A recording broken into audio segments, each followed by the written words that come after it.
what's going on, Simple Squad? Welcome back to a brand new video, and today we've got the review for chapter 35 of Boruto. Now, this chapter was literally everything I could have asked for, and everyone in the community could have asked for, and more. It was well worth the 2-month wait, and honestly, if we have to wait 2 months for a chapter like that every 2 months, then you know what? I almost wonder if I would take that deal right now. I'd like to know what you guys think of that. Yeah, the question of the day is obviously, what did you think of this chapter? Because so many questions were answered, but at the same time, I love it when this is the case. I love it when so many questions are answered, but at the same time, they give us even more convoluted questions for us to theorize about, for them to obviously answer later on down the line. Now, the first thing I want to start off with is the Kurama and Kawaki conversation, because it hit hard. Not only did it hit me hard, it clearly, evidently hit Kawaki hard. We saw Kawaki crying for, I believe, the first time. Now, I feel as though that's going to be a very significant, deep, and symbolic moment for the rest of the series. But the most interesting part I actually took away from this was just hearing Naruto's story again. You know, we've heard that story so many times already, but hearing it from Kurama's perspective, because I believe we've not actually seen it or heard it in Kurama's perspective, at least not recently, not considering how much Kurama's changed since, you know, maybe if we've ever had it before, back towards the early parts of Shippuden, something like that.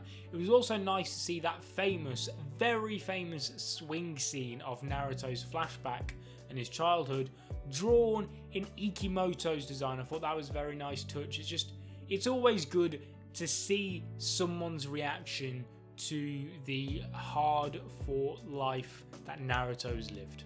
But you have to kind of sit back and think to yourself, well, after these last, what has it been, 10 chapters now that we've been getting to know Kawaki, and Kawaki's been getting to know the Uzumaki family, you start to think, what in the world could tip Kawaki over the edge to whatever version of Kawaki we're seeing in the start of the series after the time skip? Because every time each chapter goes by, you start to think, well, just what could it be that tips him over the edge?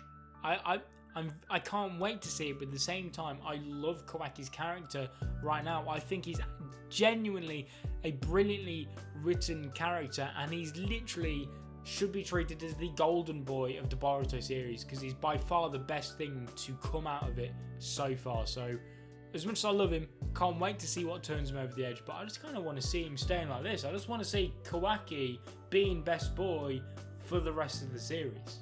But as I'm sure you're all aware, this chapter was a star in terms of blowing people's minds. Now, obviously, there's the one big revelation that was revealed in this chapter, which I'll obviously be touching on a little bit later on in the video. But one thing which I genuinely was shocked by that Kadachi actually did to us was by linking the Byakugo seal, which obviously Tsunade and Sakura have, to the Karma seal, because it's something, and surprisingly, when you actually sit back and think about it, it's surprising that no one in the community, and if you did have this theory and it just didn't get vocalized for whatever reason by other people, then honestly, round of applause, pat on the back, because I can't believe no one thought about it, because the similarities between the Byakugo seal, the 1000 healing seals, I think it's called Byakugo, I can't quite remember, the similarities between that and Karma are genuinely, shockingly similar, down to the base form, the shape, the little diamond shape somewhere on the body. You know, Jigen has this on his chin, Tsunade and Sakura has this on her forehead, Boruto and Kawaki have it on the palm of their hands. You know, obviously the Karma, the pattern spreads when it's being used across the rest of the body. Obviously the Byakugo seal's done the same back in Shippuden to Tsunade and Sakura. With Tsunade and Sakura, it stored a ton of chakra. Karma does the same. Obviously, with Tsunade and Sakura's case, they didn't absorb any chakra like Boruto and Kawaki have done, but that's not to say that they couldn't. You know, they've absorbed chakra, the Karma seal does, and then stores it. Byakugo seal stores the chakra. It gives Tsunade and Sakura a stupendous strength boost. Karma does the exact same. That's what Kawaki said. It just gives you an all-round strength boost. And on top of that, literally what the Byakugo seal is named after, the 1000 healings jutsu seal, it heals you. And we established this a couple chapters ago, that Karma does also heal you. Which, when you put them all together, I'd say a good 90% of the abilities and characteristics between the Byakugo seal and the Karma seal are shared between the two, which is obviously, it's obvious now that Kodachi's told us, or at least alluded to the fact that they may be connected, but I'm just genuinely shocked that the community, myself included, never saw this connection and ran with it before Kodachi. And it makes me wonder, because obviously Sarada is going to see Sakura to ask her more about the seal, because obviously Sarada knows she has it, but she doesn't really know much about it at all. Obviously Mitsuki stated that Orochimaru knows a bit about the seal. He tried to research it way back ago, and he said that it's a convoluted seal. Not much is actually known about it, which is true. And I believe Boruto and Mitsuki are now heading towards Tsunade, so it's going to be good to see her, to ask her more about the Byakugo seal, because you imagine she'd probably know more of it than Sakura. But at the end of the day, you just can't expect them to know the answers that we need. So it's going to be interesting to see how that actually works out.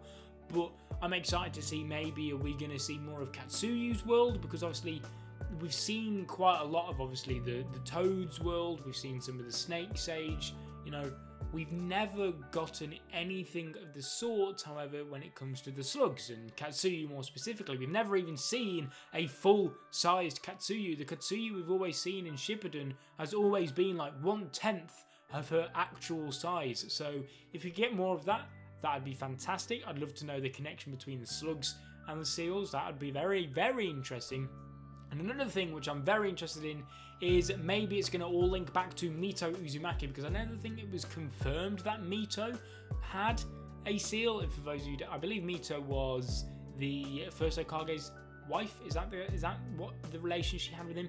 She had a diamond shape on her forehead. I don't think it was ever confirmed that that's what it was. But hey, Kodachi's clearly going back and visiting important things in Naruto that were just not treated as importantly as they should have been. Is Mito Uzumaki and the Uzumaki clan in general going to be one of those things? And is he somehow incredibly going to link it all back to the Otsutsuki and the Karma seal? But the thing you've all been waiting for, Jigen is an Otsutsuki member. This is nuts, and it's answered one of the biggest questions the community had, and that is, what is Jigen? Because we theorised he could be an Otsutsuki, because it makes sense. Otsutsuki clearly going to play a huge role in the story, and I, for one, am very, very glad he's an Otsutsuki, because I was starting to get a bit worried that the Otsutsuki clan and Kara were going to be two separate, different villain groups, and I was going to think, well, how is Kodachi going to condense all this down into Boruto's length? Because Boruto's not going to be that long. We're already a good chunk of the way through the series. So having Jigen, the leader of Kara, actually be connected to the Otsutsuki, it joins them together. It makes it a lot easier. It's going to make the story writing for Boruto 100 times better. I can't wait to see what happens with Jigen. But the thing which excited me the most out of the entire chapter was when Sasuke travelled to Jigen's dimension, the Otsutsuki dimension, and we saw the Otsutsuki mural on the wall. Now, obviously, there were 3 pairs. There was a pair which, obviously, when Sasuke touched them, a hologram of sorts of Momoshiki would appear and a hologram of Kinshiki would appear. They were a pair. And then he went to another one, and Kaguya appeared, and then the one above Kaguya. So Kaguya's pair, her partner, was none other, as it was revealed later on, right at the end of the chapter, was Jigen. Now, that's not the most interesting part, because there's other things where you actually, if you look into it more, which just go crazy and just explains it a little bit more. It rewards the reader for digging deeper. Now, obviously, there's 2 pairs where for some reason their mural is just absolutely demolished and you can't make out anything about it. Why is that? Because for Jigen, Kaguya, Kinshiki, and Momoshiki, their murals are more or less spotless. Now, I don't know if maybe Sasuke would have touched these murals if the Otsutsuki clan it corresponds to, the member it corresponds to, would show up in the middle like it did with the rest of them, or because they're destroyed, maybe they're just completely dysfunctional. I'm not sure, but that needs to be talked about more. Who is it? Is it Urashiki? Because Urashiki is still yet to make his appearance in the manga, and a lot of people doubt if he'll even be in the manga at all. And what I say to that is, depending on what route they take with him in the anime, admittedly, if they want the manga and the anime to be in line with each other to a high degree, then Urashiki has to be involved somehow. And I feel as though with us having two other Otsutsuki members, which we're not completely sure on who they are yet, Urashiki being one of them is a very high possibility. Another one is potentially Toneri. I don't think it's Toneri, just purely for the fact that Toneri wasn't a main branch, and I think the rest of them who were shown on the mural are all main branch members, so that'll be interesting. It could be Toneri, I'm not too sure, but that is something that needs to be looked at deeper. And talking of looking deeper on that mural, if you have a look, each pattern, at first when I first saw it, I thought they were just random patterns, if I'm completely honest. But then you look, it actually is a picture of sorts of each member it corresponds to. Obviously you see with Kinshiki, you see the white circle, that is his head / his Byakugan, because they have a Byakugan which is obviously a pure white eye, and then he's obviously got the shape of his horn. Above that you've got Momoshiki, he's got the pure white eye again with the two horns, but above that in the centre you've got a Rinnegan, because what does he have? He's got Rinnegans on his palm, and more specifically when he's fused he has a Rinnegan on his forehead.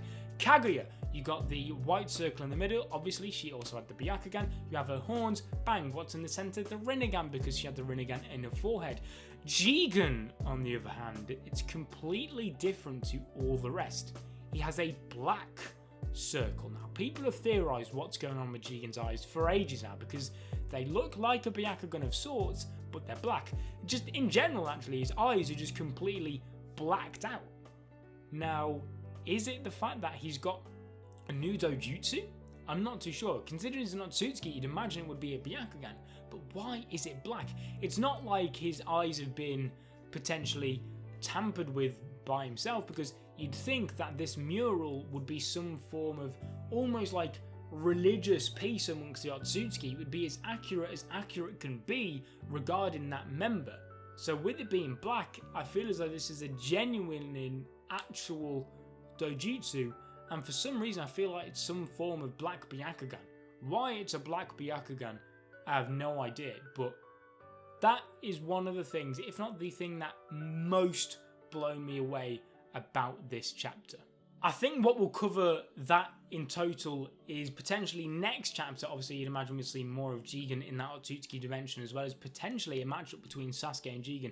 I think we won't get that. I think Sasuke is 100% getting out of there, because I think even he knows how strong this guy must be if he's paired up with Kaguya. There's no way in hell you'd imagine Sasuke would be able to take him by himself right now with no intel on Jigen at all. But the thing I'm most excited for, and we'll answer more questions, is I think now we may finally get our front cover page, full cover page of Jigen, which will again answer even more questions, because I feel like they didn't reveal him before, because the Otsutsuki, they have a very obvious colour palette. You know, they're very pale, they usually have a very, well, the eyes, the skin, the clothing, all of that, it just kind of jumbled together. So I think now that they've revealed Jigen as an Otsutsuki member and that's gone, that surprise is out the way, I think now we may get our colour cover, an official colour palette of Jigen. And then the last thing I think I want to comment on, the last couple of things I want to comment on about this chapter, because I don't want to dive too much into this, because if I'm going to be 100% honest with you guys, I literally don't have any idea what to make of it. But Jigen, as you do, has a pet 10 tails. How does this dude just casually have a pet 10 tails in a kennel, essentially? Like, the guy is a genuine monster. I mean, well, to be more specific, he's a genuine god. But what is this 10 tails? Is it a 10 tails from a different planet that the Otsutsuki have conquered in the past? Because that's kind of, you know, that's kind of their thing. That's their jam. That's their spare time. So what they do as a hobby, they just conquer planets as you do, or is this the genuine Ten Tails that we saw in Shippuden with Kaguya, you know, that Obito brought back, you know, are we going to see more of the Gedo statue? What is it going to be? Where did this Ten Tails come from? So many questions, and a couple of little things I want to talk about here and now actually before I end off this review is I'm starting to think, now that we've seen this Otsutsuki mural and a bit more of kind of like, not the family tree, but maybe more of a ranking system. I'm not quite sure what the word would be. In the Otsutsuki clan, we've seen that they go in pairs, blah, blah, blah. It really does, again, go back to some of Naruto, because obviously Zetsu has connections to the Otsutsuki. That was established, whether you like it or not. Now, he played an integral part in the birth of the Akatsuki.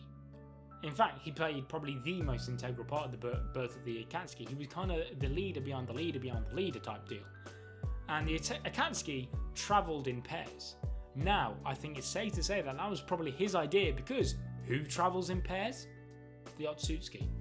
It genuinely, I can't believe that Kodachi's outdone himself so much with this chapter. It's absolutely fantastic, and just the thought that chapter 36 can be anything like this one makes me happy. It's another very long way. It's like 42 days.